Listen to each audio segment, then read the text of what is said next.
Now, baby, the cops might call you for some info, but they not finna call and tell you to actually physically do something. Like, did you think you was getting deputized over the phone? Like, I'm not clear on how this made logic sense. Y'all, like, cops don't spank you. They arrest your ass. If they crooked, they might beat your ass down, but they do not spank your ass with their hand, neck. Like, nothing about this is logical. What's up? It's Nikki. Welcome back to my channel, King Nikki TV, where I give you commentary on popular movies and TV shows. In this video, I will be reviewing the new Netflix documentary, Don't Pick Up the Phone. Y'all, this is Christmas morning, so Merry Christmas, beautiful people. And it is actually like cold for real in Florida for like the first time in 1,100,000 years, at least that I can remember. So my dog had me outside walking for like almost an hour this morning. Did not want to come back in the house. I was literally so cold my face was numb. So forgive me if I sniffle a bit, if I have the sniffles. But anyway, y'all, I just saw this documentary last night, like late last night before going to bed. And y'all, this has got to be the craziest, like just nuttiest story that's real that I have ever heard of in my entire life. So if you're not familiar, Don't Pick Up the Phone is a documentary about these hoax phone calls that span about 10 years, where a guy was posing as a police officer calling these different chain restaurants and getting managers to sexually assault employees. It is completely batshit crazy. I don't know no other like way to put it. And I'm a pretty like empathetic person. Like, I feel like I'm extremely empathetic, and it actually irks me sometimes. But this tested my empathy, because I was just like, lock all these niggas up. I really was. Now, they start with a case in around 2004, I think it was, where a young lady, Louise, is working at a McDonald's. Her mom lost her job due to medical issues. So this girl is like 17, 18 years old, just trying to get a job, you know, work, help the family out. And they tell us how her background: she was raised in a military home. She was raised to follow authority, do what you're told, not really question anything. And we have her manager, Donna Summers. I'm mad she got this name. Like, Donna Summers need to sue this lady just for having the same name. Giving the name a bad look.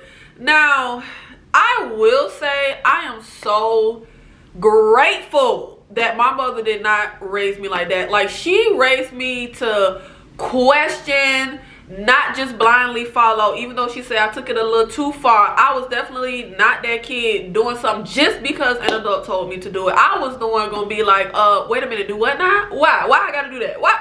Like, I'm just so grateful that I was not raised like that, because y'all, please stop raising your kids to just blindly follow authority. It is so insane. Now, Louise, I think she was working like a double shift this day, and the restaurant is super busy at the time. And let me tell you, I got a little inside scoop, because I actually worked at McDonald's around this time. I graduated. Did my hood come on? No, I need my hood on. I need my hood on. I need my little ears and my little unicorn head. So stay on, hoodie. I actually worked at a McDonald's around this time, and I was so hard, like, I was trying to think so hard the exact time, because I graduated high school in 2005, and I actually, like, I didn't have graduation until 2005, but I actually finished my senior year in 2004, because all I needed was like one credit to graduate, one more credit, and I didn't go the whole school year. I just got my last little credit I need to graduate. And I ended up working full-time at McDonald's in I want to say it was 2003 or 2004. Like, because I worked at McDonald's and I got fired. And then I went back to work at that same McDonald's not too long after I had got fired. And I feel like I was working at 2003, 2004 2005, like that span range. And this incident in particular happened in 2004. But y'all, this is spanned like 10 years. So when they took us back to like 93, I was like, what the hell? But anyway. Okay, so let's get back on track. Now, it's super busy at the restaurant, and I from experience know like the rush and how busy it is at McDonald's, at restaurants in general, when you have like the lunch rush.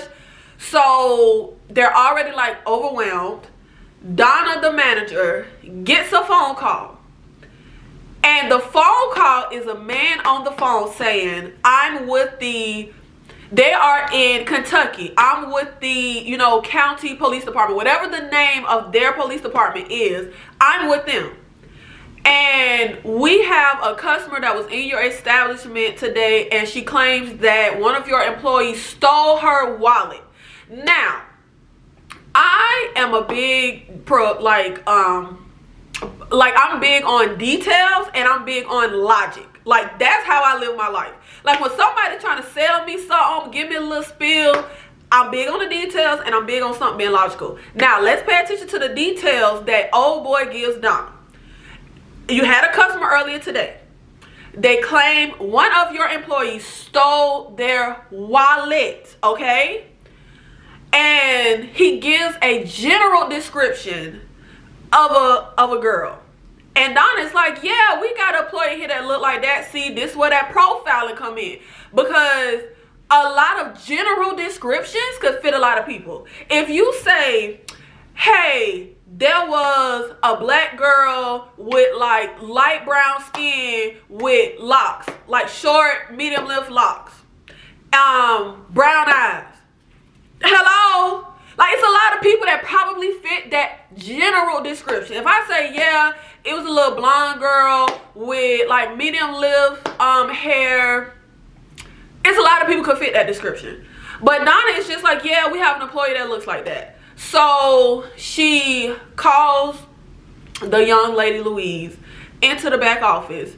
And from experience, and you can see it on the little thing, them offices is really tiny in the McDonald's. They're small. It's like closed quarters. And now look, child, I'm so sorry, but I got to call these people foolish, dense, dumb. I have to. Because, and I mean, baby, call a spade a spade. I done did some dumb ish, and I gotta call the ish dumb. This was so fucking stupid. Now, I ain't never been caught up with the law. However, certain stuff just isn't logical. He is on the phone and he tells her, I need you to strip search the girl. Off the bat, that don't even sound right. Now, the police might call an establishment for information, because we have a detective in the documentary who was calling like AT&T, calling for information. Now, baby, the cops might call you for some info, but they not finna call and tell you to actually physically do something. Like, did you think you was getting deputized over the phone? Like, I'm not clear on how this made logic sense. And I feel like one proponent they tried to put in there is authority, right? But I feel like I don't have to be the authority or something. I don't have to be educated in something to know that some ish don't sound right. Like, I ain't no physicist or engineer. I don't know about building a plane. But if somebody tell me, hey, we got to build this plane and I need you to go snatch up some infants because only infant blood can make the plane run. No, that don't sound right. And they like, well, I'm the physicist. Y'all, I don't even know if physicist got anything to do with building a plane, but it just sounds like a smart person. But as dense as I may be when it comes to like physics or engineering or building a plane, I can tell you that don't sound right. So I don't care what type of authority you think this person is on the phone. Certain ish just don't sound right. And he pretty much says, look, you could strip search her there, or we could bring her down to the precinct and we could strip search her. Well, then nigga, bring me to the precinct. Bring me to the jail. Because this don't even sound right. Now, more reasons why this just don't sound right, okay, is, and my degree in criminology come from like Criminal Minds and SVU. But it gives me enough sense to know, baby, this stuff just don't sound right. Now he goes to tell her, now remember y'all the detail, a wallet was stolen. Now he tells Donna to make the young lady take her clothes off so they could search the girl clothes. And she gotta take the girl bra and panties off. Baby, what if you think a motherfucking wallet is at? And if I'm not mistaken, which I could have this detail wrong if I'm not remembering correctly, but if I remember it correctly, it was a woman who wallet was stolen. Women don't just have them little like square wallets. Women have them like rectangular wallet. Baby, what am I supposed to put a wallet like that on my person? So she ends up having to give the cop the broadsides, make her do jumping jacks and jump up and down, take all her clothes for evidence, and take her car keys and go put them all in her car. Now hold on now, baby, let me tell you how this don't even sound right. First of all, stripping the motherfucker just don't sound right. But it's something called a chain of custody when it comes to police and evidence and somebody being accused of a crime. That chain of custody gotta be followed like meticulous, because then the defense could be like, well, such and such had this, so you know, like, it messes stuff up. So how am I handling evidence? That don't even sound right. And then what also don't sound right is they in a small town. They tell us in the documentary the police station is like up the motherfucking block. My nigga, why y'all can't come down here and do this? And Donna does say that, and he's like, well, we don't really have nobody on duty, or we short staffed. Well, nigga, you there? You there? They staffed enough, like, you're staffed. You need to come down here and do this ish. Like, nothing about this, and I make a lot of leeway for people when they do stuff that don't make no sense. I truly do. Like, even in my Tinder swindle, when I was covering that documentary, I will give you a lot of motherfucking leeway. But Donna, baby, don't none of this add up. And this lady was like 50, 51 years old. Come on now, baby. Come on now, baby. You got 50, 51 years of living on this motherfucking earth. No kind of bells was ringing in your head that something ain't right about this. Now, they are in there for hours. They tell us this went on for about 3 hours. So in this small town where y'all probably got motherfucking just cats up trees, what the fuck is y'all police doing for 3 hours that y'all can't get down here? And the police station up the block. Donna, you could have drove her to the police station. Nothing about this makes sense. And it ain't like with all the stuff that go on in this day.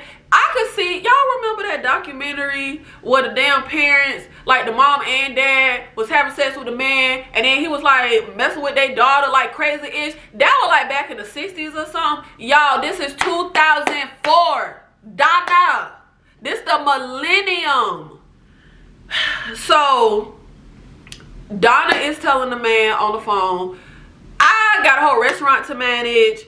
It's busy. I can't stay in here with her. So y'all, then the cop says, well, do you have a male employee or man in your life that you trust that can come down here?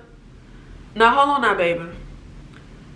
So you mean to tell me that I'm supposed to call somebody at motherfucking home and they could get here quicker than the cops? Y'all, these the folks that's voting. Like, baby, oh Jesus Christ, y'all, I really just, like, I can't. This documentary will make you so mad. It really will. I was like pissed just in the first episode, just in like 30 minutes of the first episode, but I had to finish it because I just really wanted to know how it was gonna end. I was just like, please Lord, let these victims get some justice. So Donna calls her fiance Walter to come down.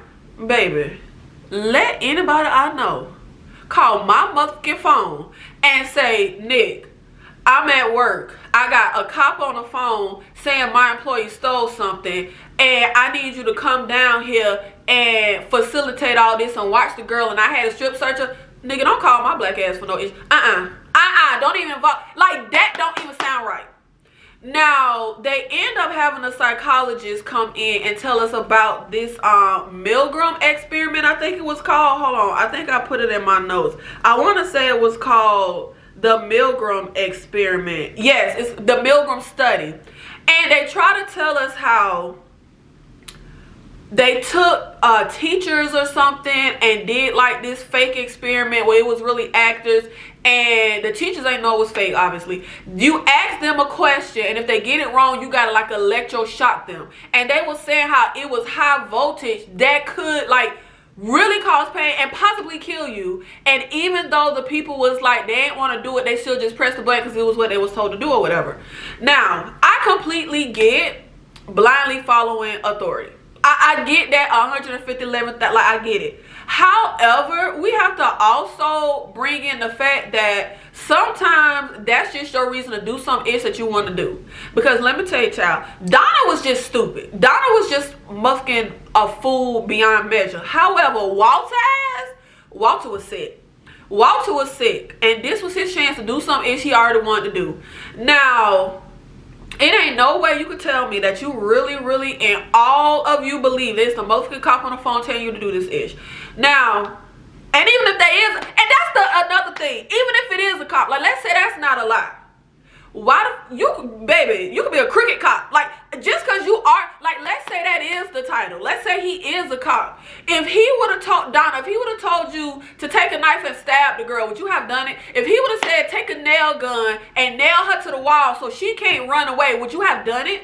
Like, and that's another thing that bothers me and irks me when they was talking about the Milgram experiment and people just doing stuff because authority tell you to. The thing is, even if it ain't a prank, even if the person holds the position, they should not be able to just get you to do some ish that is just dead wrong. And it don't make no sense. And I feel like, so you mean to tell me I can get on the phone and call somebody and say I'm the motherfucking Secretary of State and you gonna just do whatever the hell I tell you to do? It just doesn't make sense. It's just so freaking illogical. But anyway, Walter come up in there and the cop tells him he got him, the girl, the poor young lady Louise, and all this time is sitting in this office bucket ass naked with just like trying to cover herself with like a little apron, the little apron that they wear at the fast food places, y'all. Just so freaking sick and sad. And this is why I said this was testing my empathy, because I can't feel no empathy for Donna. Motherfucker definitely ain't feeling none for Walter or none of the managers that got roped into this. I just can't. Because every humanity you have, every bell in you should be ringing. Like, if this was your daughter or niece or somebody you cared about, would you have gone along with this? Like, so anyway. He ended up telling Walter to put the girl over his lap and spank her. What's that got to do with a motherfucking theft? Y'all, like, cops don't spank you. They arrest your ass. If they crooked, they might beat your ass down, but they do not spank your ass with their hand naked. Like, nothing about this is logical. But this is just something that Walter wanted to do. Like, he either was fantasizing about this young girl in particular or just wanted to be with a young girl. This is a sick ass nigga. Like, period. Now, he ends up putting the girl over his lap and spanking her naked for like, I think this was like 30 minutes. Nigga, you know good and damn hell well this is wrong. You know good and damn hell this ain't no cop on the phone. And even if it is, you know good and damn well this is dead wrong. And it ain't got nothing to do with no motherfucking robbery or theft or whatever the hell. Now, in the course of him sexually assaulting this girl, and she's in here bucket naked without the apron, Donna periodically comes in. Now, when Donna comes in, the young lady covers up. She's scared. She embarrassed. The man done already beat on her and assaulted her. She don't know what could happen to her if she tries to, like, say anything to Donna, but then in my mind, I'm also thinking, Donna started this assault on me. I can't go to her for help because she one of the perpetrators. Like, that's how I would be feeling in a situation. Donna started this. She assaulted me with that strip search. She got me sitting in here naked. She called this man in here. I'm not coming. I wouldn't feel safe going to Donna anyway. But anyway, she covers herself up when Donna come in because they trying to say Donna ain't know what Walter was doing to the girl. But there is a moment where baby's standing there completely naked. Donna comes in to do something and then walks back out. You cannot tell me that Donna did not see that girl was naked. I don't care. First of all, like I said, I know from experience the office is motherfucking teeny. It's like a motherfucking little hot box. It's small. And the video that we see, because they got the little security camera that be in the office, the girl is like standing to the side. Donna walks past. Baby, you ain't got no peripherals. In that little tiny room, you could stand at the door and see every inch of the room. Y'all, I find that hard to believe that she did not see that girl standing there naked. But let's say she didn't. Whatever the hell. Now, this is what I was saying about the Milgram experiment. Yeah, you may do some ish that you don't really want to do because you following orders or follow what somebody tell you. But on the other hand, it's some folks that's just your excuse to do some ish that you want to do. Because then, after all this assault on the poor young girl, the cop tells Walter to have the girl perform oral sex on him. Y'all, don't tell me I can't call these people motherfucking stupid and dumb and just motherfucking sick. Because you cannot give me no explanation where you can plausibly say that this man fully believed that he was motherfucking deputy for the day. Because you know the cops do that. They like deputize you in a situation. Baby, there ain't no way you could tell me this nigga thought he was deputized and that he was really lawfully having this young lady perform oral sex on him because she stole a motherfucking wallet. Ain't no way in hell. This man was just sick. Period. Y'all. When I tell you this documentary, I was sick to my stomach. And I felt so bad for this young lady. Like, my heart hurt. She is young. And you would think that the elders in the situation would have some good sense.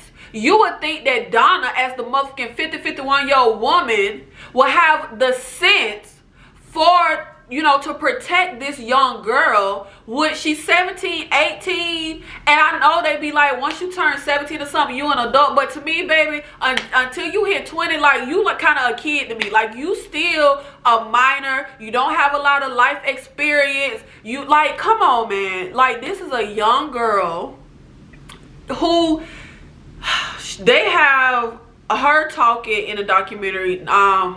Not like in the documentary, but it's like recordings from previous, I think when she was in trial and stuff like that. And she was saying how she was so scared. She didn't know if she would even live past this. Oh God, y'all, I can't. I just really am thinking of me at that age.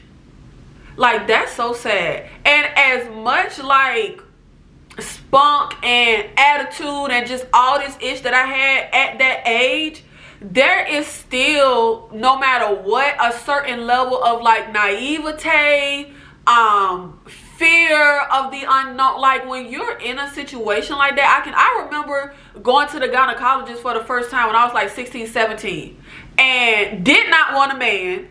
I was like, I have to go to a woman doctor. And even though my mom got me a woman, I still, like, that exam, I felt like, it might sound dramatic, but that first gynecological exam I had at like 16, 17, I felt violated. I felt embarrassed.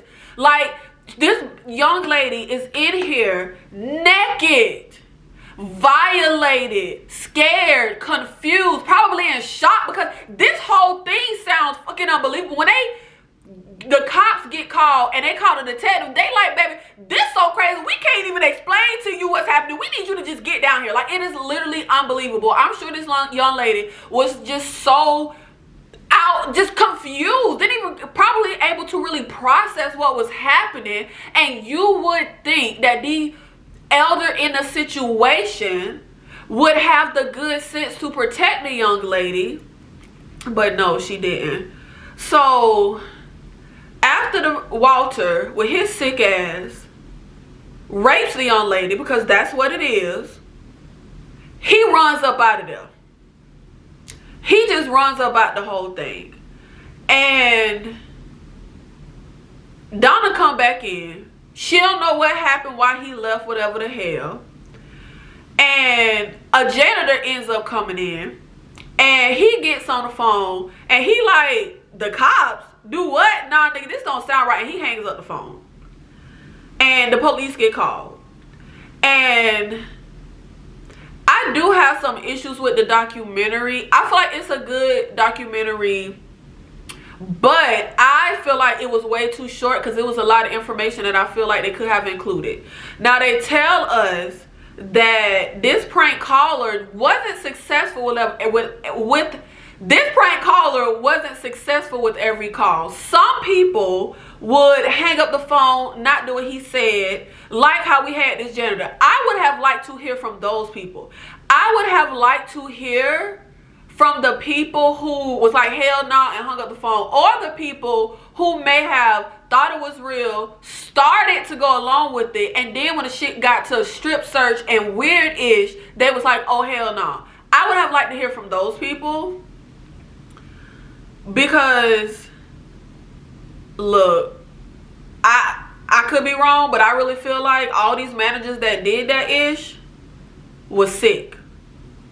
Like the managers that was like Walter and like really assaulted these girls, because, and that's another thing that makes this documentary sad. It was like over 100 cases, only 8 managers were actually prosecuted. And it's no telling how many cases, this man did this for 10 years. It's no telling how many cases happened and how many instances and how many young girls was violated and assaulted that just never reported it. That is the sad part. Well, it's a lot of sad parts, but that's one of them.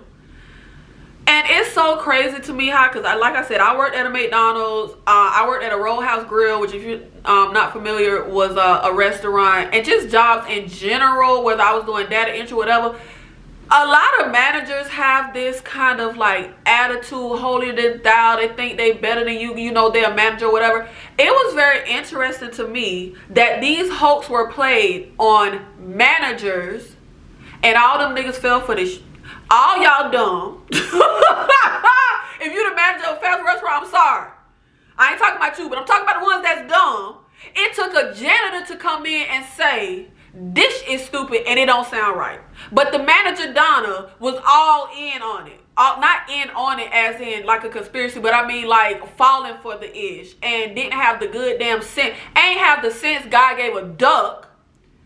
But it's just crazy to me how that works. And I'm just thinking about anytime I've ever had a job and the manager always think they better than people, and you feel like people look down on folks like janitors and fast food workers. But baby, the managers ain't got no damn good sense. It took the damn janitor to come in and say, bitch, this ain't right. Now, we end up getting introduced to Buddy, who had just made detective. And he gets the call where they like, baby, we can't even explain this ish, but we need you to come the hell down here because some ish done went down. And he gets, now this, a lot of this stuff pissed me off. He gets to the restaurant, baby, they still doing business. Baby, they still doing business. Are you fucking kidding me? Baby is back there fucking assaulted. And y'all niggas is in here talking about, do you want a large, do you want to upsize your fry, the McFlurry machine down? Like, y'all couldn't close the doors, clear that ish out or nothing. Do y'all, I'm thinking about how embarrassed this young lady must have been on top of everything else. Because then at the end, when you get taken away, I don't know if they called an ambulance or how they got her out of there, but y'all niggas is in here doing business and baby gotta walk through there after, y'all. Come on now. Come on. Donna, you the manager. You done facilitated this ish and you ain't got the good sense to close the damn restaurant down. Of course she ain't got the damn good sense. But y'all, come on, child. Come on. Now, Buddy get there, and they kind of trying to explain to him what happened. It was like he a detective, and I want to say it was like a uniformed cop on the scene, and he just sitting here like. So then the cop tells him, well, we got video, and Buddy is like, you know what, forget all this rigmarole and all this talk. Let me just see the video. Now, it's just footage, like, you know, visuals, no sound.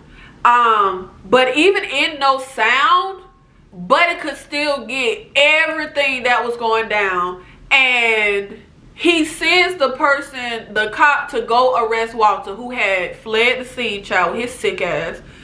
And he goes in and he realizes when he see the young lady, he like, Louise? Baby, come to find out the girl is his neighbor. And now that also got me feeling some type of way when people want to make allowances or whatever and be like, oh, it's a small town. Okay, well, if it's a small town, don't everybody know everybody? And one thing that the prank caller is able to use is the fact it's a small town, or we ain't got a lot of people in here, you know, staffed up for us to come down there. So if y'all police department that small, baby, you don't know the cops to be like, okay, well, what's your name? Whoever the cop is on the phone. Like, it's a small motherfucking town. Whatever. But he end up, he know the little girl.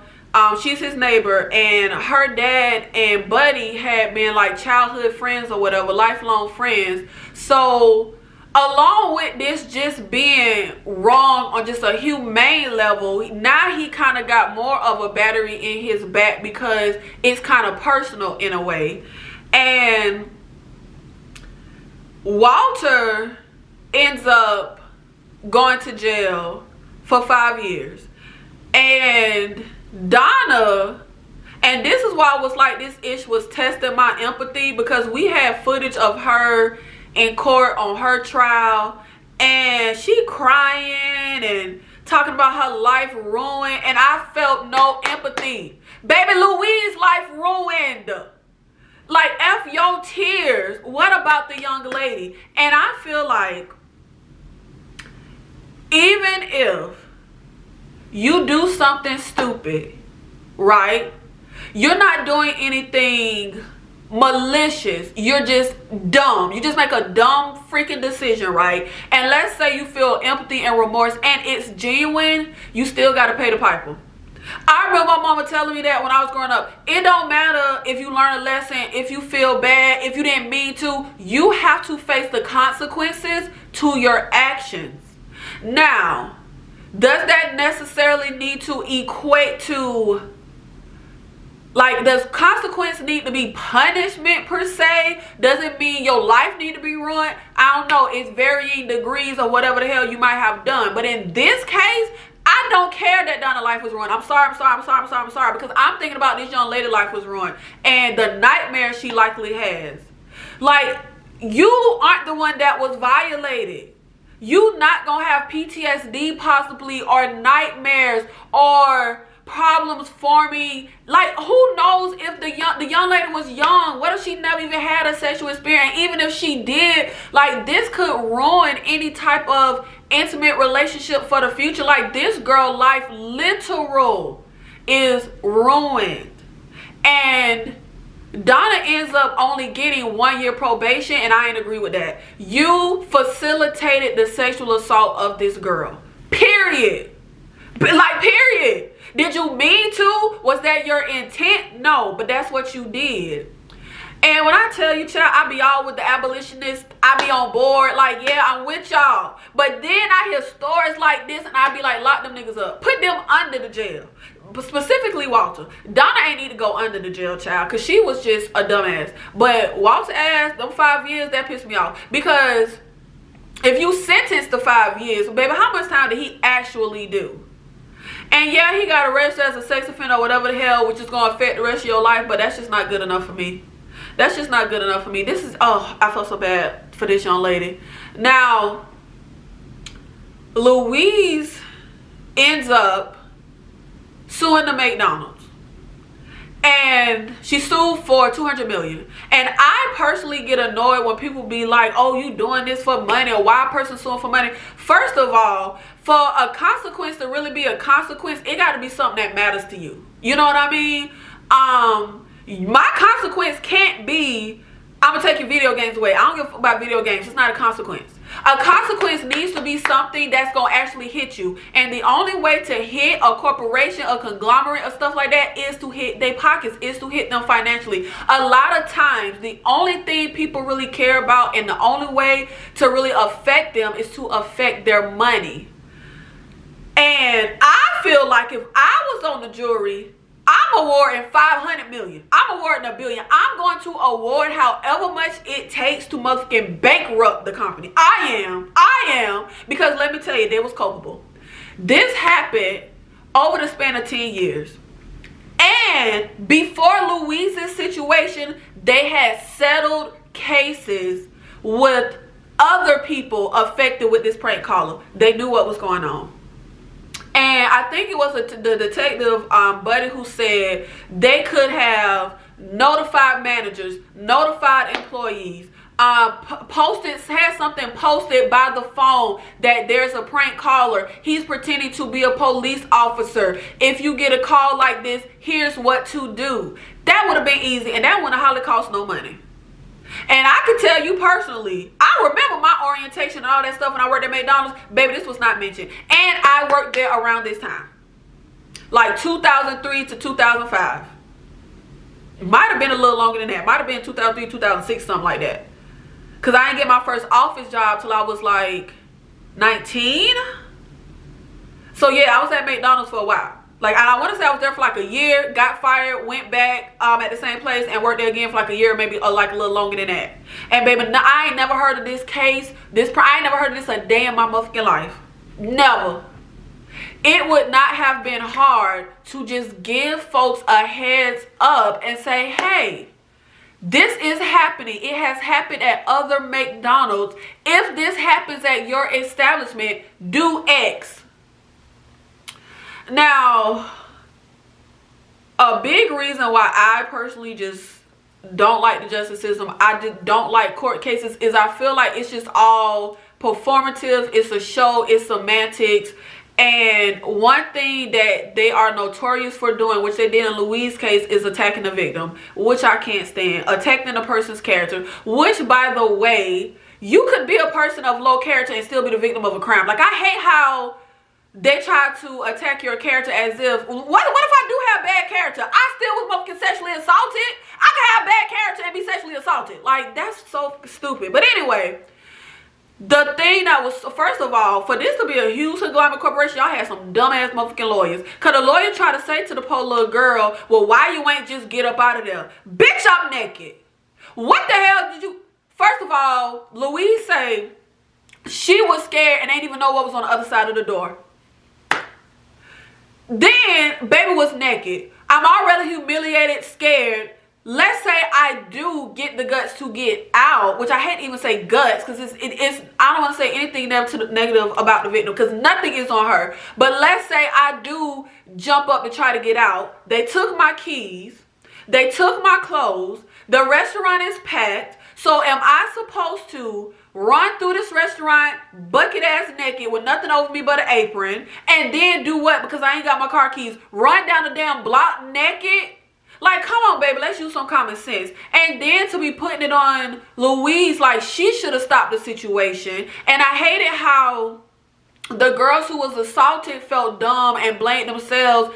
These were young girls. And they weren't just following a voice on the phone. They had somebody physically in front of them that can threaten their livelihood. This is your manager. These were girls who needed their job. This young lady was trying to help out her family. Her mama done lost her job. Another young lady that we hear from, she was in college on scholarship. Her and her twin brother was like, you know, working hard to make ends meet and go to school. Like, threatening someone's livelihood or feeling like your livelihood is threatened is a huge fear motivator to get you stuck in a situation that you really don't want to be in, because this is your livelihood.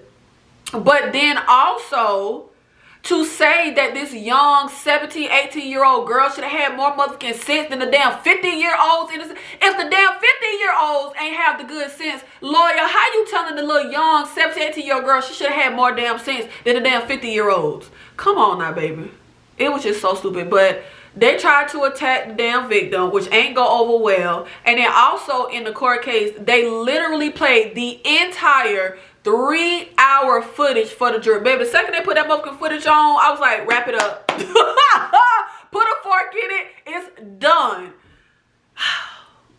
Jury members was crying. Like, come on, child. Come on, child. I hate the whole, y'all. I can't with the justice system and lawyers and ish and all the crap that they pull. Like, this was just so sad. And I was sitting here confused. Like, how the hell this ish went to trial? Like, nigga, settle. Y'all know y'all wrong. The young lady was physically assaulted. And then what really fucking pissed me off was that same janitor that came in and said this some dumb ish.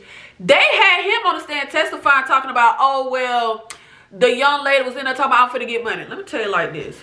Let me tell you like this. Let something happen to me. God forbid, God forbid.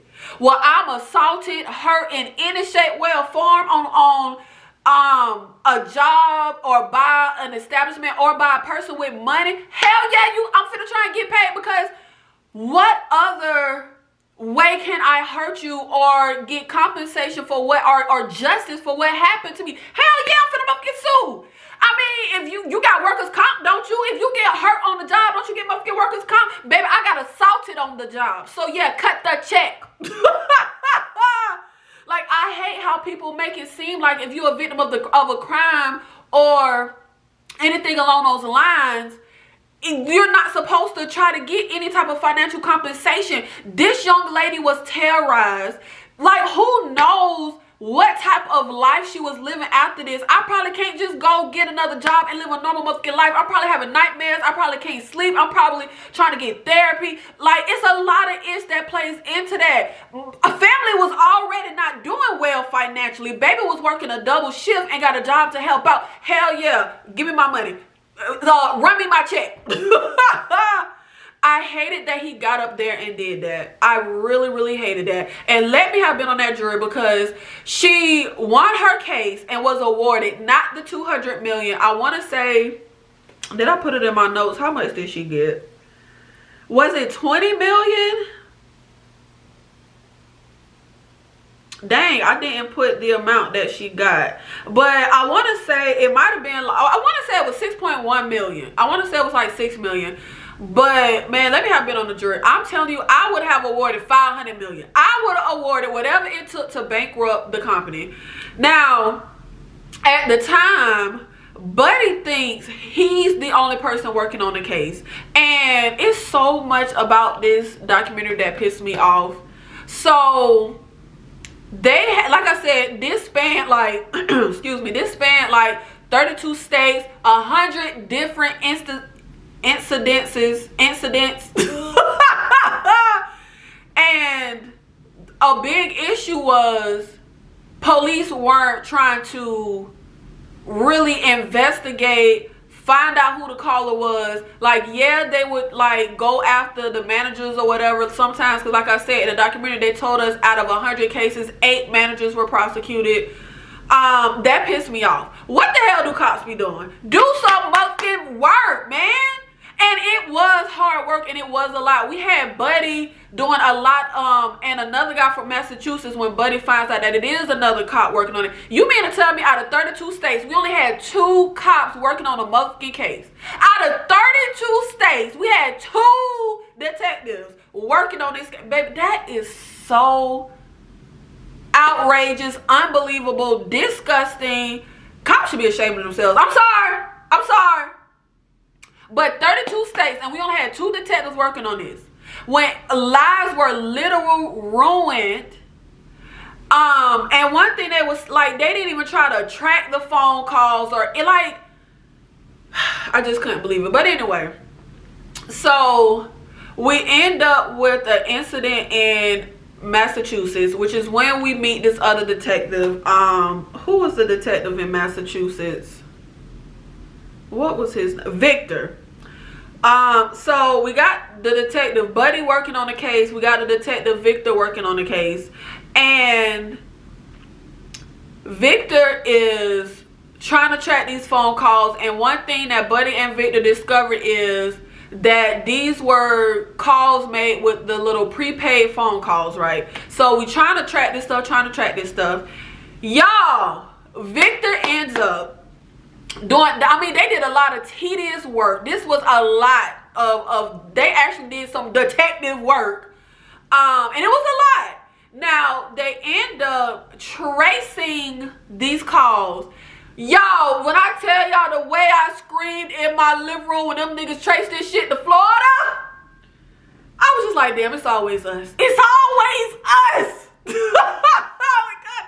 Anytime I meet people who aren't from Florida, and people love to say, are Floridians really as crazy? Yeah, baby, yeah, we crazy down here. I'm sorry. It's varying degrees of crazy, but every time I'm watching a story like this to always be Florida, I'm just saying, y'all, the way I screamed when they said Panama City, Florida, I was like, God damn. He could have been anywhere in the damn 50 states, and he had to be in Florida. I was just like, God, it's always Florida. Lord Jesus, baby, it's always Florida. Now, we have another young lady that we hear from. Dang, I can't remember her name, but she was the young lady I mentioned who was in college. She was working at a Taco Bell, and her twin brother were she was on scholarship, just trying to live and survive and just do something productive with their life. And the young lady gets assaulted. She ends up in the same situation, you know, a victim of the prank caller. And what did they say happened to the manager that assaulted her? I was so engulfed in this, I didn't even really take very many notes. God damn it, I can't remember what happened to him. That's pissing me off that I can't remember that.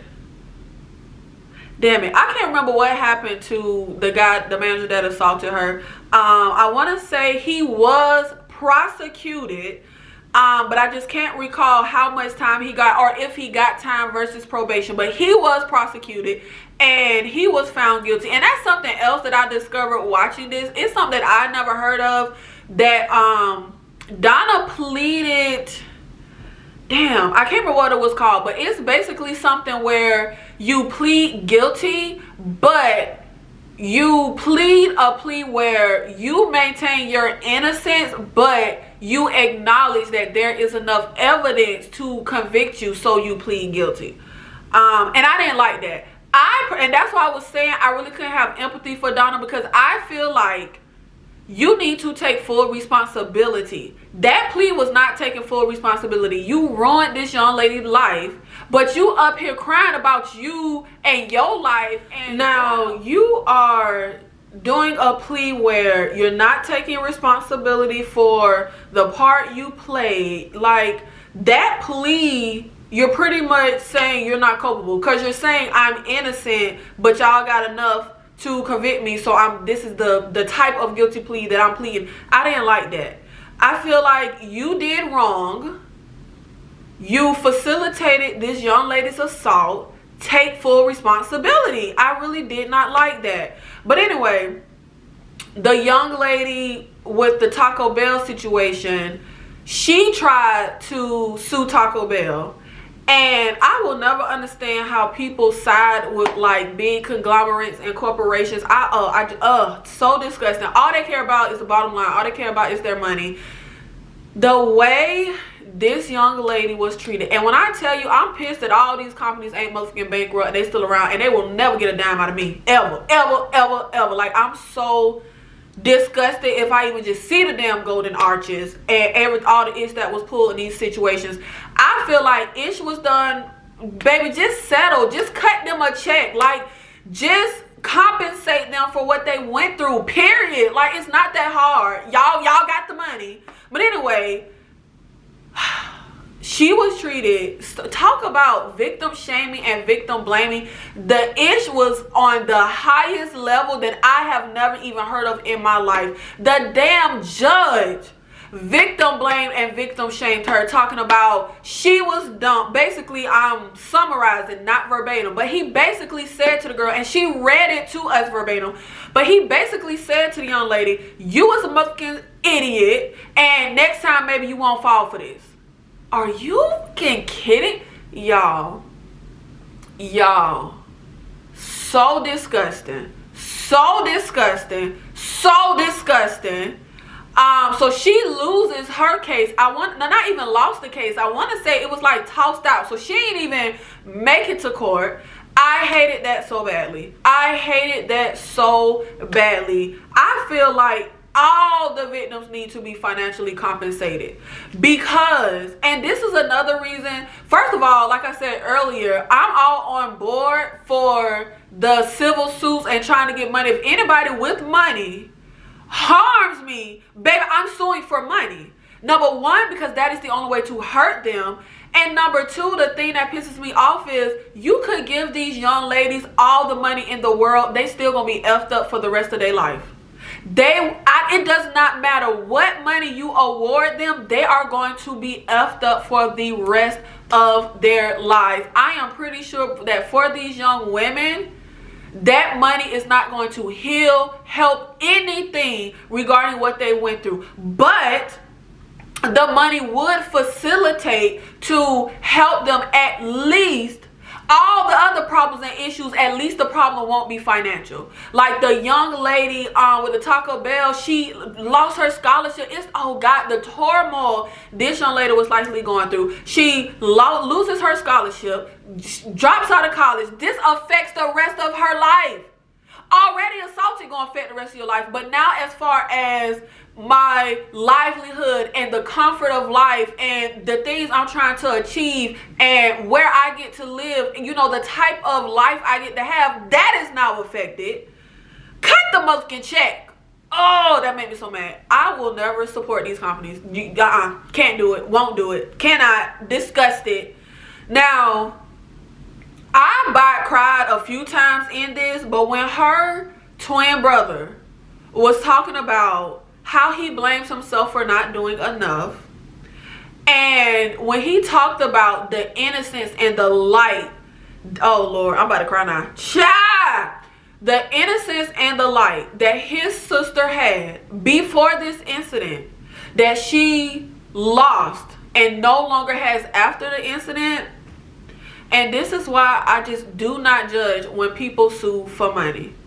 Because this young lady, whole life, her being, who she is, the safety and security that she gets to feel just in her own body has been taken away and can never be given back. Like, no matter what type of therapy or healing, this is something that happened to this young lady that can never be undone. Like, that is just so sad to me. And I think about how I have memories of stuff and I can literally remember how something felt. I can literally remember a smell. You know what I mean? I can't imagine the visceral reaction these young ladies must have when the memory comes to them of going through this. Like, pisses me off. I couldn't. I feel like these people are evil. Like the people who was involved as far as the corporations and the lawyers for the corporations. Do you know, I would feel such guilt as the corporation. I would feel such empathy. This ish happened over 10 years and none of these fast food restaurants did anything to the predator who was doing these phone calls. Basically was given like a free pass from law enforcement and the corporations because they were all complicit and nobody did anything at all to try to stop this guy. Like, he's not the only one culpable because this was a breeding ground for him to just flourish.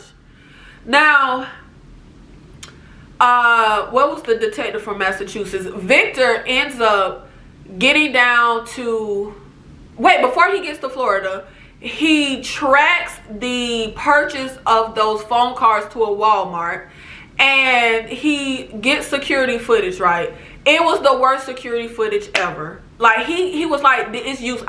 He went through a lot of hoops to get the footage. Then once he gets the footage, it was useless. And I'm saying, like, this is why niggas been stealing from Walmart for like 20 years. Y'all ain't even got no good security systems going on. But anyway, He ends up tracking it to a different Walmart location, and luckily this location had a better surveillance system going on. Now the surveillance system where they like recorded over the same tape 1,100 times, and the quality wasn't very good, but that location actually had footage of entering the Walmart. Then the location where it was visually better, it was the registers, and it was like an above shot. So fast forward, he looks at the guy coming in, and he notices, he's like, he's in a uniform, and it's a braid on the uniform, which I guess in Massachusetts, that uniform and that braid means you're law enforcement.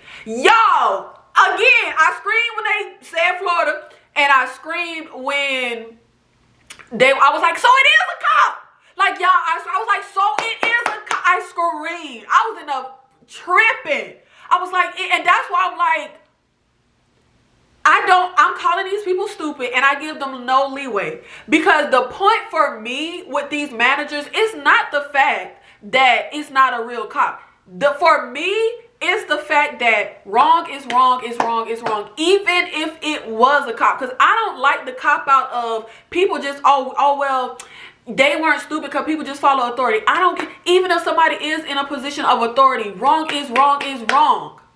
If it don't feel right, it ain't right. I don't need no authority. I don't need no credentials. I don't need no intelligence on nothing. If it don't feel right, it ain't right. Strip searching a minor ain't like the itch just don't even sound right in my spirit. I don't have to know nothing about nothing.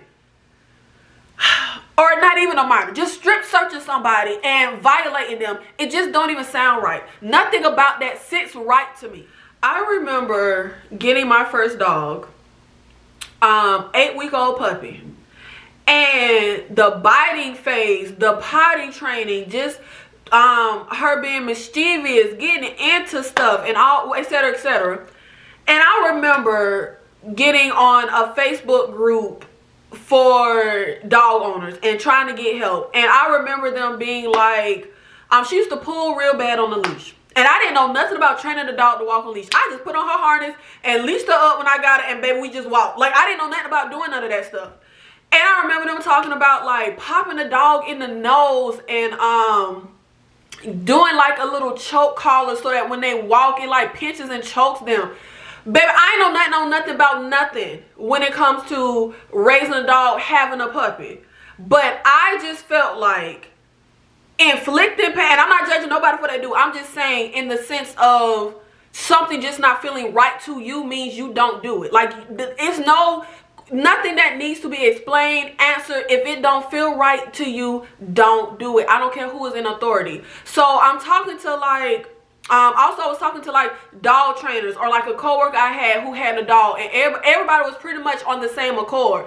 Pop the dog in the nose, use a little choke chain stuff, and I just was like, I don't feel right doing this. Like, it has to be another way. So I feel like the point of that story is, it does not matter what you don't know, what you're not educated on, what you're not an authority on. If for you, some ish just don't feel right, then don't do it. Period. Period. Now, Victor ends up going down to Florida, and he has the footage, and he wants to know, do y'all know this cop? And when he gets to Florida, they tell him, hold on now, baby, that ain't a cop. That uniform, that braid, that is a corrections officer. Now, as they're going along with their investigation, I'm sitting here like, okay, these seem like some pretty good detectives as far as like actually having like a heart and humanity for their job, and actually trying to like do real work and actually solve something and bring justice to all these communities that have been affected and stop, you know, this from happening. Now, when we get to the part of the investigation where Victor gets to Florida, and he finds out, okay, it's a corrections uniform. So now we're getting closer, and we have 3 corrections facilities to go to. We get to one, nobody don't recognize the guy. We get to the second one, as soon as they see the footage, they're like, hey, that is, what was this guy name? David Stewart. They're like, oh, we don't, that's David Stewart. Now, for me personally, and I get it, they put a lot of man hours into this with really no help, because it's crazy. Like I said, in 32 states, we only got 2 detectives working on this. And I get it. Old boy was anxious. He probably got excited, like finally at the end of this whole twist and turn thing, we've gotten somewhere. However, I feel like this was a mistake, because I feel like you want that smoking gun, which at this point we don't have. And they always tell you, like, eyewitness testimony and stuff like that can be they can throw reasonable doubt into that. So the co-worker saying, yo, I know, buddy, for me, you can still throw reasonable doubt into that. So come to find out that the David guy was actually on duty at the time. Now, if it was me, I would try to have them, like, which people might not listen, keep this on the hush, don't let him know we was here. I would not have confronted him. I would have tried to catch him red-handed. They said earlier that we knew certain phone booths and stuff that he would use. We can surveil him. We could tap the phone booth, like try to catch him in the act, which is, that's a hard thing to do, because you would literally have to let someone else get assaulted. But we needed to put the nail in the coffin. So, but they don't do that. They end up confronting him right then and there. And I just feel like somebody who has gotten away with this for 10 years. And one thing they kept harping on and just talking about was how calm he always was on the phone. I just feel like you're not going to just rattle somebody like that very easily, especially when you're coming in with really nothing. Like, you're really coming in with nothing. So one thing I was confused about, though, the detective says how David in an interview says, like, thank God this is finally over. Now, David's lawyer tries to combat that by saying, well, he's in an interview. Cops have an interview for a long time, and that's why he said, thank God it's over. But I was confused on that, because when the detective tells the story, he made it seem like that's something David said at the beginning. And it sounded, from the detective, it sounded like it wasn't a very long interview, because David pretty much pleads the fifth. So I was confused on the details of that whole thing. Like, did he say it at the beginning? Was it a long behind interview? Because the way the detective told the story, it wasn't a very long interview at all. Like, it was over quick. He pled the fifth. But anyway, they get nothing from him. They search his house, and they find calling cards, which, again, not a smoking gun. You could probably find a lot of folks with a calling card. But what I felt like we needed to do to, like, even if, okay, say we did all this, we interviewed him and stuff like that, I feel like we needed to combat the reasonable doubt thing. We know for a fact that we are looking for a corrections officer, because we have the footage of the guy in the uniform. So you can dispute identity. You cannot dispute the uniform. So then we need to do more due diligence. We never went to that third facility. Let's go to the third facility and see if they recognize this person. So then when we're in court, we could say we literally went to every single solitary facility, and the only identity that anybody gave us that this was your client David. You know what I mean? But anyway, his lawyer ends up having enough reasonable doubt, and David is found innocent. And I kind of felt bad. The detective was feeling like he messed it up. He says that maybe he could have, done better with the interview or a different strategy or whatever. And I felt bad, because I feel like they really were trying to bring some type of justice. But two things I didn't like. Well, one thing I didn't like and was confused by, David's lawyer says, y'all, he said it's like a difference between not guilty and innocent. Is that what he said? Because I was like, hold on, what are you trying to say? What does that mean? It's a difference between not guilty and innocent, and he says his client is not guilty? That kind of threw me. But I would have liked more due diligence, because I feel like, do I need to be mad at this nigga David? Did he do this and get away with it? Or did the person just get away and was never caught? For me, I'm leaning towards David. It was David. He did that ish. What if 50 Cent sound power? Yeah, he did that ish. It is too much of a coincidence that this literally happened for 10 years. But once David was arrested, it stopped and never happened again. Way too much of a coincidence. Because let's say it wasn't David, and I've been getting away with this for a decade, to the point that they done arrested somebody else. Why would I stop? Y'all are nowhere near being on to me. Why would I stop? It is just too much of a coincidence that once Baby got arrested, they have never had an incident ever again after he got arrested. And I am also curious to know, what is he doing to compensate for not being able to do these phone calls? He is obviously sick, sexual predator. He was getting something from doing this. So how is he fulfilling that itch now that he's not able to do the prank phone call thing? That scares me. Like, what is he now doing?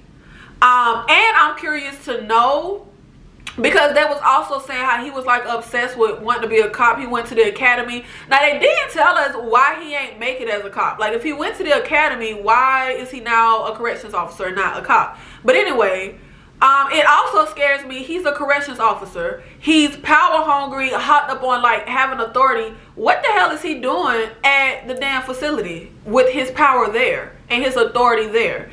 And after this whole thing, did he get his job back? What is he? I don't know. That kind of freaks me out. Something else that David's lawyer said, that Baby was in such poor taste. I was literally disgusted when he said it. Now he goes into saying how we have seen today with all the protest, baby, with all the protests, how cops spin a tale, and it's never really what actually happened isn't what they say. We saw it with Breonna Taylor, we saw it with George Floyd. Baby, don't bring black folk into this. Don't bring in folks who lost their lives to equate to yo sleazy ass client. I ain't like that, and I feel like that was in such poor taste. Baby, I get the sentiment. I get what you were trying to, the point you were trying to make, but that was in such poor taste. That was so disgusting. Baby, leave us out of this. Leave black folk out of this ish. We ain't got nothing to do with this. Like, I felt like when Nene was like, now why is my name in it? Baby, why is they name in it? Why is you bringing black folk in this? Like, I didn't like that. I didn't like that. And I feel like that was for a lot of reasons in poor taste, which should be obvious why it was in poor taste. But another reason why it didn't make sense was, let's say your client is innocent, right? Let's say there is no case of injustice in this situation, because the cops follow evidence that led them to your client. Your client went to trial and was found not guilty. There is no injustice in that. Ain't that how y'all system supposed to work? He went to trial, he was found not guilty. That is not an injustice in the sense that the lawyer was trying to, the picture the lawyer was trying to paint. But y'all, this literally, I don't know what story was crazier, this story or the story where the parents was both effing the same guy who was molesting their daughter. I don't know which story was crazier. I don't know which group was dumber, those parents or the people in this documentary, the managers in this documentary. I really don't. Those two gotta be the craziest stories that are true that I have ever heard in my entire life. And one thing that I agree with is when people say, well, you can't talk about, or I wouldn't do whatever when you ain't never been in a situation. But baby, as the sky is blue, I can tell you it wouldn't have been me. And the thing that's crazy is people do this stuff, like the phishing emails. And I have even had calls where And I know somebody who got calls where you get a call and they claiming to be the IRS or some ish like that, and talking about you owe money and they need money from you for taxes or some ish. Or you get phone calls where people try to ask for your social security number. Baby, I have gotten them calls and I be like, baby, if the IRS want me, they know where to find me. If the government want me, they know where I'm at. And I actually got a cousin who was about to fall for it. She got a call where they was claiming they was the IRS and that she owed all this money in taxes, and if she didn't pay, she would go to jail. And she was literally about to pay them until her husband came in and said, what the hell are you doing? And she was crying, somebody, she got to pay this money. He grabbed the phone and said, hell no. So yes, stuff like this happens. And I have experienced stuff where people try to like con you, like I said, the phone calls or the emails. Baby, I can tell you good and damn hell well that it ain't no way on God's green earth that I would ever get a phone call for somebody claiming to be a cop and they get me to freaking strip search somebody, and sexually assault somebody, I can say that with my full chest. Wouldn't have been me. Wouldn't have been me.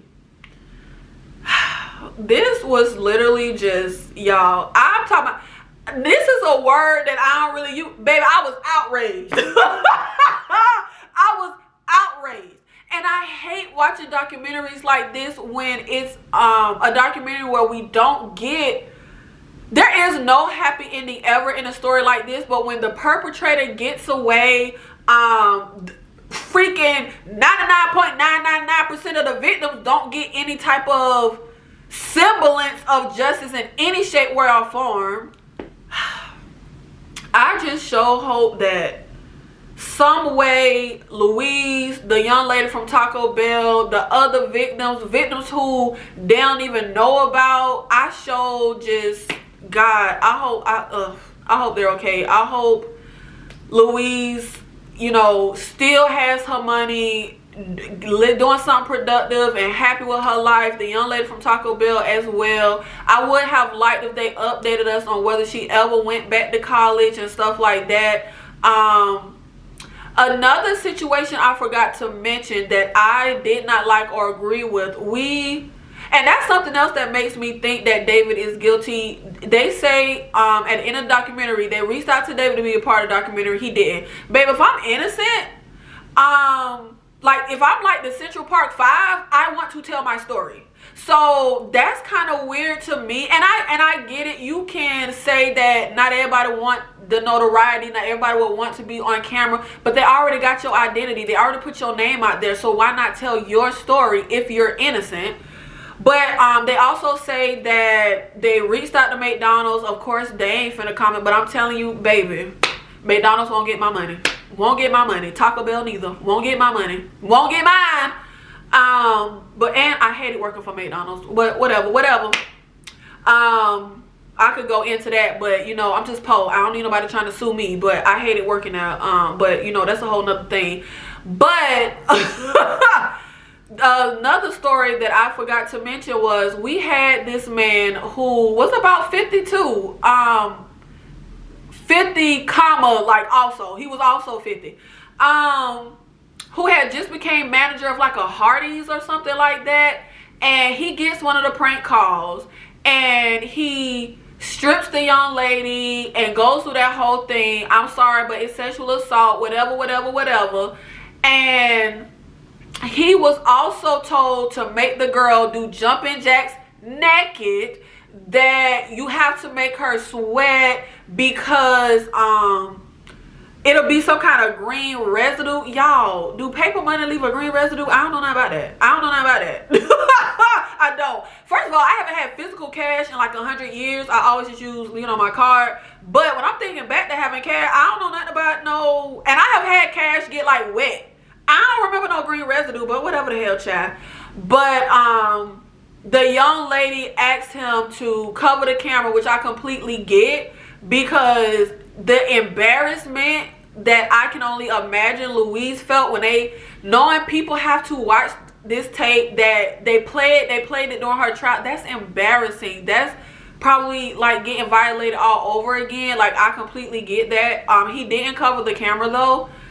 and he went along, had her stripped, bucket naked, jumping jacks, and strip searching her and touching her and all this stuff. But then when it escalated to like a actual like rape, like Walter, that's when he was like, you know what, something about this not right, and he cut it. Now he was prosecuted or taken to trial, and he gets found not guilty. I ain't like that. I feel the same way that I felt with Donna. Is it a difference between Donna, Walter, and this guy? Yes. Walter was just sick, and he literal, you know, really like raped that young lady. So is that a difference? Yes. But I feel the same way with this guy as with Donna. You're still culpable. It does not matter if somebody was on the phone telling you to do something and you thought they were a cop. You physically did these things, and you need to pay the piper. I didn't like that he didn't get probation. He got nothing. He just got off scot-free. And again, testing my empathy. I'm sorry, but all my empathy was with the victims. When he was on here crying about how he lost lifelong friends, baby, I don't care. I don't give a ish. I'm sorry, but I don't. This young lady was sexually violated. That is the only place my empathy lies. I'm sorry. But it is. I didn't like that. But he got off scot-free. And that's why I'm like, if he could come up here and tell his story, then baby, why the hell didn't David come tell his story if he was really innocent? But whatever. But anyway, y'all, if you haven't seen the documentary, I say watch it. I think it's an actual good documentary. Like I said, I do feel it was too short because I feel like it was a lot of pertinent information that I wish they would have included. I wish we could have heard from managers who got the call and hung up the phone either immediately, like off the bat, being like hell no, or once it got to like strip search. Like you could, can we hear from the managers who maybe was like, oh shoot, this is the cops, my employee stole something, but the second he told me she needed a strip search, I was like hell no. Like I would like to hear from those people. It's just a lot of information as far as the investigation and all the different cases that I wish we could have got more information on. But y'all, please, I'ma just say, if something don't feel right, don't do it. Please don't raise your kids to just blindly follow authority or leadership. Look, just raise some rebellious ass kids. I've been like, I don't know. But like I said, I get the Milgram experiment, but I'm so annoyed, y'all. My battery died, and then I put another battery in, and I was sitting here talking and hadn't even pressed record. I don't know what the hell I just said. And I picked up wherever I left off at, and now I don't know where I left off at. But there was also a situation they told us about. They told us that the victims weren't just young ladies. It was men. It was young men and young women. And one situation in particular, a young man was made to strip and he was sexually assaulted. I would have liked to hear more about that case and that situation. Was the manager prosecuted for what was done to that young man? I hate how they just kind of made mention of it, but didn't really give us any details about that situation. But this documentary, it's gonna make you mad, it's gonna make you angry, but I definitely think it's worth a watch, even if it is a watch just as like a cautionary tale to just not be. And I won't even call these people gullible. I don't call this gullible. I call this just dumb as a box of rocks. Like, they were just dumb, dense. I'm sorry. And I always like try to have empathy and look at stuff from somebody else's point of view, but it is just I can't do that with this. Like, these people were just stupid. But forgive me, I'm sorry, but it was really hard to watch this documentary. But let me know in the comments if you saw the documentary. What did you think about this whole story in general? Y'all, which story is the craziest?